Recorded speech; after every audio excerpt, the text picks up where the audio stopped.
Okay, so this is part of a two-part series on eyeballs. All right, so there'll be a rigging video later.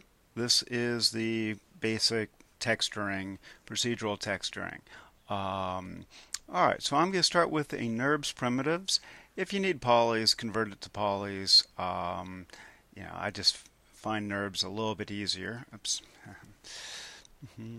So I'm going to start with the NURBS sphere, and if I pay attention this time, I'm going to have it facing forward in the z-axis. Okay, so that way it's lying down flat like that. Okay, so that's going to be the tip of the eye there. Okay, so just by having it born into the world that way, I have no rotations over here. So that makes life a lot easier later on.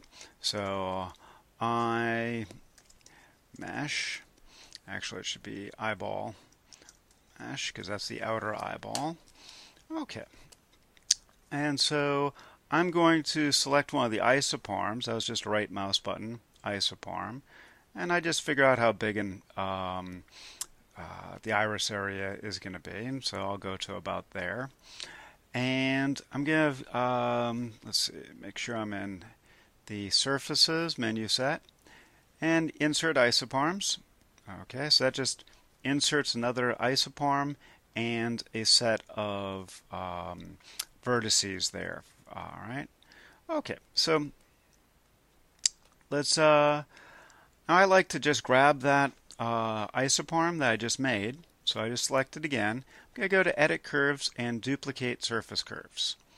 Okay, so that gives me a duplicate curve. All right, so I have it set to 3D. Okay, I'm thinking of something else. Okay, so good. And so then I'm going to scale that down. So just going into wireframe here, scale that down fairly small. And I'm just doing a center pivot on it. And so I don't want to make it impossibly small, but you know, because I am going to need to select it in a moment or two. And it's okay. 4. Okay. There we go. So, and now I'm just going to do a loft. So I'm going to select that isoparm I inserted again. There we go. Hold down Shift and oops. See, hold down Shift and select the duplicate curve again. And I'll just do a loft. So I'm in the Surfaces menu set, pop over here to Surfaces and Loft. So that gives me this shape, like that. So put that back there. I'll do an Isolate Selected so we can see what we're doing here. And I'll just quickly pop down here and say, give me 2 spans. This is fairly heavy, this technique. Alright, so I'll now grab hulls and just pull up the second to last hull, push it like that, and then I can go grab the last guy and totally shrink him down. Okay, so that gives me a good shape to work with. All right, and you guessed it, we're just going to call this iris mesh. Iris mesh. And the fact that we're building everything right at the center of the world is important later on. Okay, so great. So here's my surfaces, and put it to level 3.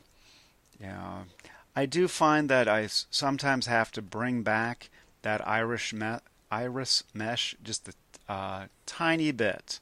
Otherwise, I get triangles peeking through. And I can grab that duplicate curve now and just kill it. So we're done with it. All right, so that's the basic eyeball. And save as.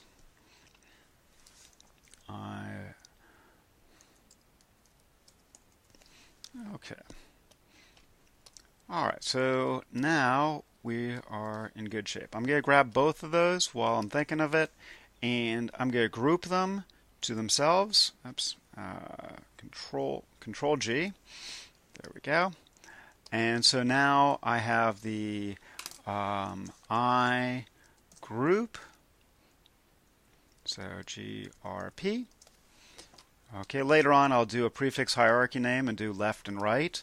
And another thing I find handy for later on, this is will come into play in the next video, is I just toss a locator and parent that in as well. So I just call that EyeLocator.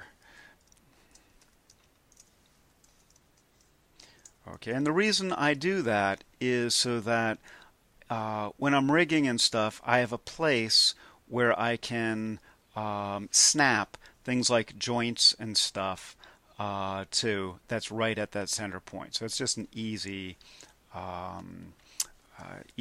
way to get things directly in the center of the eye, is to have it sort of recorded out with a locator. Okay, so on to the texturing, because this is a texturing tutorial. So I'm going to go to Renderings and Hypershade, and I'm going to grab a blend.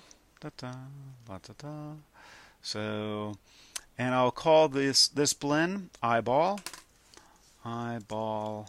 M for material. Okay, and let's see, and I'm just hit the up and downstream graph button, which is this guy, or input output connections, I guess is the new name. Copy, and great. And so now I just call the shading group Eyeball SG for shading group. So always want to label those. Alright, so I got that assigned on there, so that's good. And I'm going to map into the transparency. Alright, well, I guess we'll put a little bit, tiny bit of red and white into the color. But into the transparency, I'm going to map a ramp. Okay, so that's pretty straightforward. So that's in the transparency. I expand, and so this is trans ramp, just so it's easy to tell what that is. And let's see. All right, so next I will go and make it a U ramp, because I know that will put the ramp onto the sphere from north to south, from one pole to the other. And good. I'll kill the green, and then I got to figure out which side of this thing is facing towards me. So I'm going to, now the weird thing in Maya is transparency is white. All right. So let's just take a quick look at that. And so now I just do a quick render, and interesting. All right. And all right, maybe I'm misremembering that. Shading, hardware shading. That's not showing me the texture. So I'm just going to drop the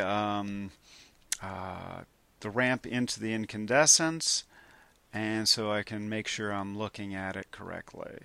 Yep, all right. Well, it looks like I misremembered that. So it's going to be a U ramp. Oh, okay. All right. I thought I'd switched it, but I hadn't. Alrighty. So it looks like in this case we're working on the other end of stuff. There we go. Now also let's make sure that, alright, so that is the right end of this whole thing. I'm just going to pull out the lens a little bit. Yeah, it's just a nice little detail. Alright, so that's the correct end. So we are looking at the right stuff. Oops. Windows.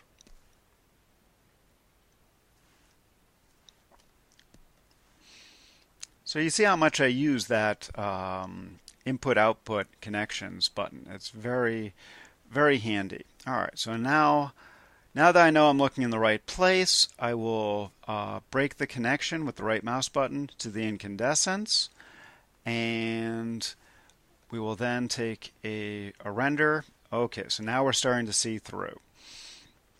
All right, so let's pull this down a bit.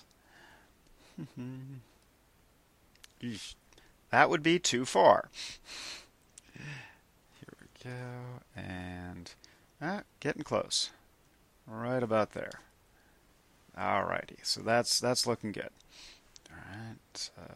Now I don't want to set the interpolation to 0 because that's going to look mechanical. Unless I'm doing a mechanical eye, then it can be too perfect. All right, so that's looking decent. I pop over to my eyeball.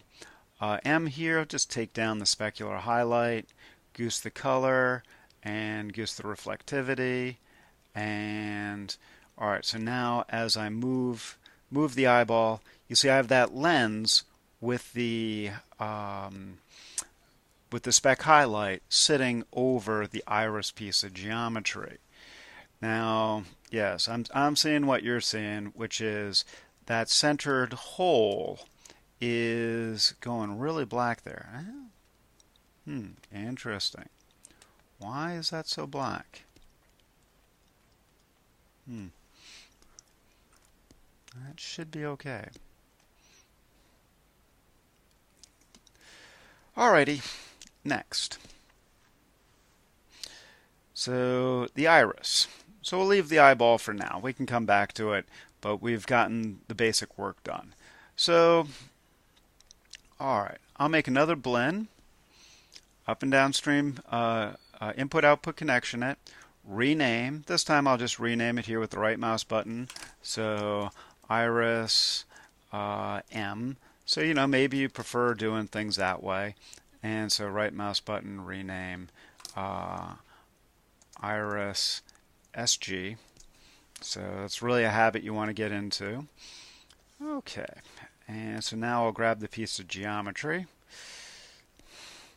You're seeing the problems with trying to do this sort of stuff on a laptop is your windows are all over the place. All right, so great.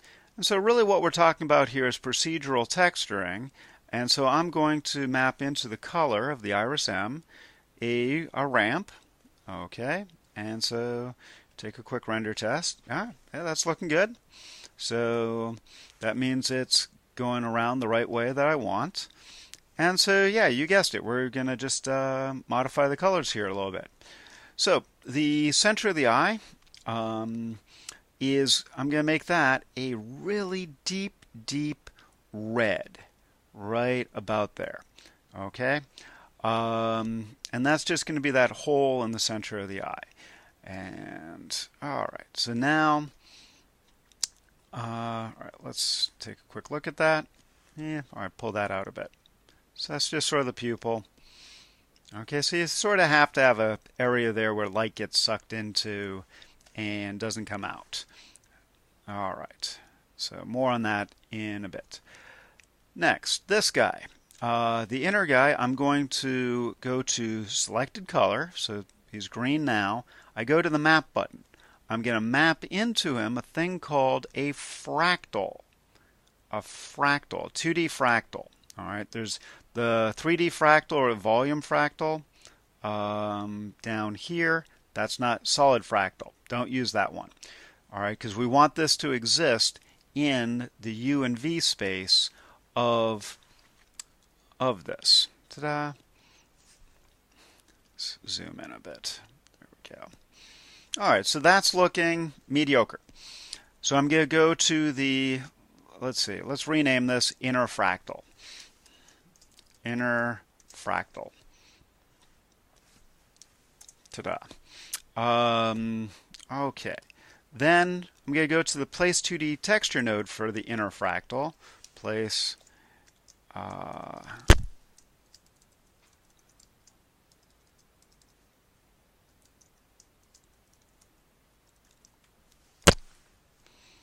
Okay. And I'm going to put the repeats to, I don't know, let's try 6. I take a render. Looking better. Okay. Let's take the other guy here and put him to 0.3. See what we get. Yeah, that's looking pretty good. And yeah, I'm pretty darn happy with that. But the color's off. So I'm going back to the inner fractal itself, and I'm going to open up the color balance. And so I will take the color gain, and I'm just going to make that the lightest of the blues that I want in there. Good. And then I will go to the color offset, and I will make that a darker blue. Okay, so maybe take down the saturation a little bit. All right, so that's looking decent. Righto. Then I'm gonna get lazy with this one. I'll grab this guy and do a edit. So I'm right mouse buttoning, edit, and duplicate with connections to network. Nope.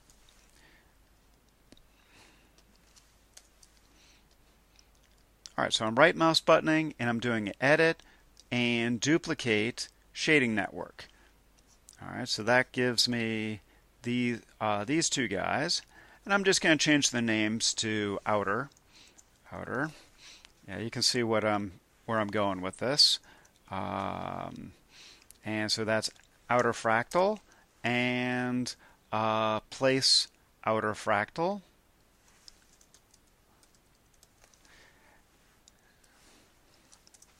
Okay. So as you're experimenting, you don't want to, don't get too hung up on keeping your names up to date, but, before you finish, just spend a few minutes, make sure everything's named, because when you come back to this tomorrow, you're going to forget what all that stuff is. All right? So, alrighty. So this is for the outside edge, and I'm just going to take the repeats up to 12, and so that's going to improve things a little bit. Okay, so that just means there's more on the outside. And you guessed it, I'm going to put another guy in the middle. So here I am in the ramp. I click in the middle. It gives me another color entry list as the technical name. And I hit the map button and I do fractal. All right, so there it is in the middle. Okay, so this guy, you guessed it, is going to be named middle fractal. How does he come up with this stuff? And I will do a very light blue, and the color offset, sort of a mid-tone blue. All right, so we still have to stretch it, but that's sort of what we're going for.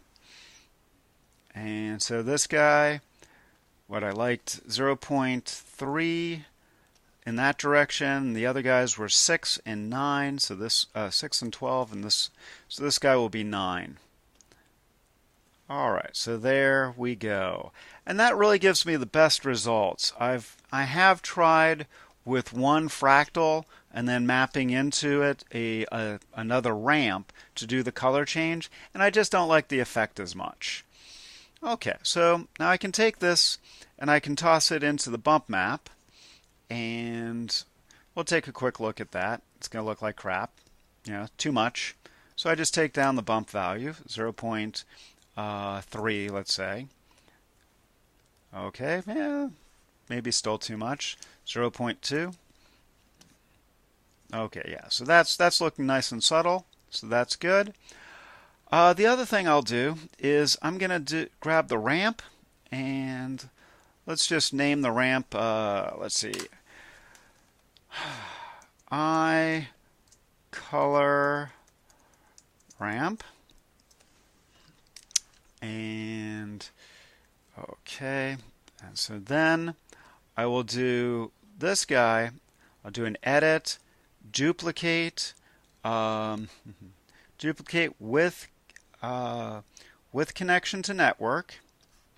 So the new one, I will change the name from color to diff for diffuse. Okay, and here's what I'm going to do. I'm going to carefully grab that black section in the middle and slam it down to real black. I will then grab this guy and let's see, I will break his connection Okay, and do him to, let's say, a grayscale and a value of 0.8. Okay, and then I kill off the other guys and I'm good. Why 0.8? Well, if we look at the diffuse here, it defaults to 0.8. Okay, so if we map this guy in at this point, then what's going to happen is it's really going to knock out the that center section in the middle. I'm still getting a little light there. I'm not certain why. It's aggravating. Been doing this, I came up with this tutorial 10 years ago, so odd changes are disconcerting. All right, so then I will also take that eye diff and I will drop it into the specular color, and so that will kill the specular color in there. All right, so that killed the weird little thing in there. All right, so now that really becomes a black hole that light's not coming out of. And so, yeah, so that gives me a decent little iris. And I can set up a cluster handle on it to control the, let's see, control verts. So I can grab the vertices here, and I could set up a cluster handle on it, and then scale the cluster to, make it bigger and make it smaller. So that's an option. Okay, so going back to the eyeball itself, you may want to, into the color of your eyeball, drop in a ramp. Okay, up and downstream connection that. This one, once again, I do it as a U ramp, and the front color, I'll kill the green, and the front color I will, come on, there we go.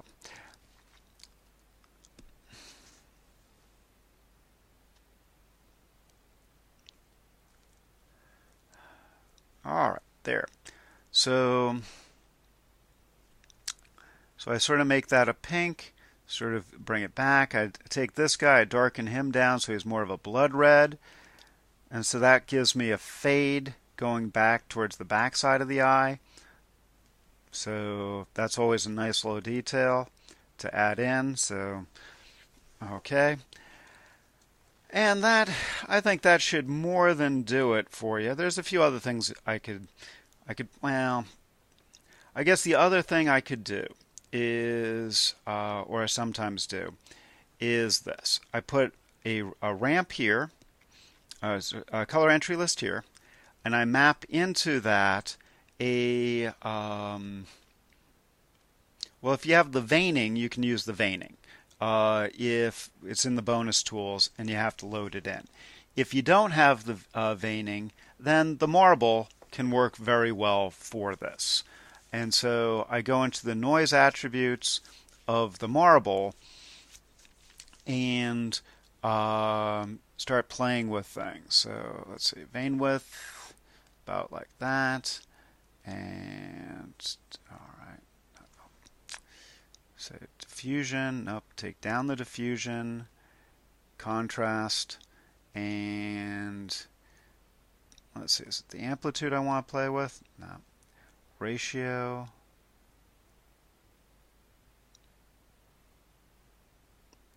There we go. Let's take a render. All right, so there I'm starting to get something. Ripples, maybe I do 3 vertically. Okay, so that gives me a few more. So, or you can paint something in Photoshop and layer it in as a texture. I would change the filler color to the pink, so that integrates a little bit better. And yeah, that's seeming to do a good job. Take that down a bit, and maybe 6 by 2 by 2. Okay. Anyhow, so that needs a fair amount of playing with it to do a good job. I'll I'll also slide that up so it comes around to the front of the eye just a bit. Okay, so you have to play with that one. And then the place 3D texture node in the hypergraph, you'd want to get that parented under the eye group. So that's how to do that sort of realistic eyeball. And so you want to save that out so that every time you need an eyeball, you just grab this eyeball, you change the color, and you're good to go. All right. So if I toss that all into a layer, let's quickly talk about a toonie eyeball. So for a toonie eyeball, same thing. I like to start with the NURB. I have it laying down in the Z. And good. Righto. In this case, I will use a Lambert. Okay, so either a Lambert or Toon Eye. Okay, so either a Lambert or a surface shader will do a nice job here, and we do a map, and then I can do a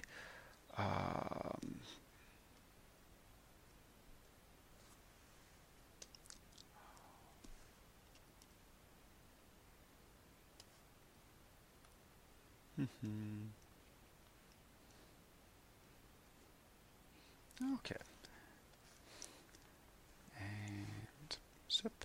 So you change it to white and change this guy to black. And there you go. Maybe a second blue guy. And you're good. Okay. You can try setting the interpolation to 0. And well, looks like there we go. All right, and there you have your basic quick toonie eye. If you want it a little brighter, you can try tossing it into the incandescence. What I would do in that case is do the under utilities, I would grab a multiply divide node. All right, drag that down and drop this into input 1, drop that into incandescence. As you see, it's gone sort of nuclear in the render. Ta-da! And so by having the multiply divide nodes stuck in there, I can just do, just give me 0.2 of each of these. Now, how am I coming up with that number 0.2? It's a guess. Okay, so that brightens it up a bunch. So you may want to consider doing that. Yep. All right, so that's the shading part of building an eyeball. Hope that helps. Have fun.